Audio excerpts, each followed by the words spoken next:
hay grumitos. Para que ustedes vean que ya no hay grumitos. ¿Qué pasa con la leche? La leche se vuelve un poco más espesa, se vuelve como una crema de leche o algo así.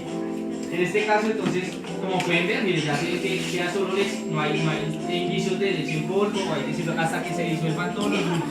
Después de ese caso, hay que empezarlo a dejar calentar. Hay que empezar a dejar calentar la leche a una temperatura más o menos de, acá pues no sé si lo alcanzan a ver, hay 75-80 grados. Es un tiempo de ebullición de la leche en el cual empieza a hervir la leche. ¿Qué pasa? Ahí ustedes ya saben que también todos los microorganismos están pues básicamente muertos. Entonces vamos diciendo con más confiabilidad pues que no van a haber microorganismos ni van a haber pues otras especies de insectos, animalitos que nos puedan hacer daño. Entonces ahí nosotros dejamos a 80 grados, entonces ahí pasteurizamos la leche. Yo no sé si alguien se ha dado cuenta de la leche, que a veces dice leche pasteurizada o ultrapasteurizada. Eso es pues para no causarle daños a las personas que van a consumir el producto. Entonces ahí, cuando ya tenemos la leche que empezó a hervir, cuando ya, listo. Entonces el primer paso, ¿cuál fue? Bueno, vamos a par para que ustedes también cuando lo vayan a empezar a hacer, es muy fácil. Entonces el primer paso es tener la olla, ¿verdad? La estufa, porque eso es primordial. Empezamos a calentar la olla, agregamos las leches, la mezclamos hasta que ya no haya ningún grumo. La dejamos hervir hasta que hierva.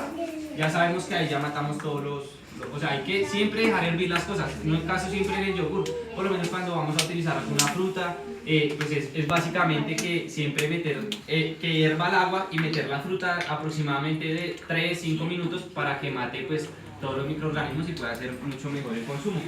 En este caso dice que va a bajar a 45 grados centígrados. Entonces, ¿qué hay que hacer? Hay que dejar que, no hay que apagarle todavía a la leche. Entonces, uno que hay que hacer, le baja un poquito. Es como el arroz, ¿verdad? El arroz que hay que bájeme el arroz y tápemelo. Hay que bajarle un poquito para que baje la temperatura y se empiece a cocinar mucho más el producto. Pero nosotros estamos dejando bajar a la temperatura de 45 grados. La 45 grados, ¿cómo es que se tiene que probar? Ustedes miraron cómo era que se probaba. Yo les dije. Eso, le tienen que meter el limpias, ¿no? No le van a meter los que fueron al baño. Ay, uno nunca sabe. Ay, no falta que vaya al baño. Entonces, bueno, en el caso, entonces uno mete el dedo y ya saben, pues, obviamente ustedes saben que está caliente o algo así. O ustedes, ¿cómo saben cuando un café está caliente o algo así?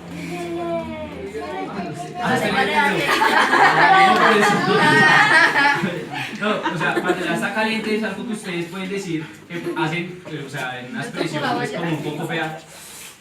Y uno como que cuando está caliente, entonces ya empiezan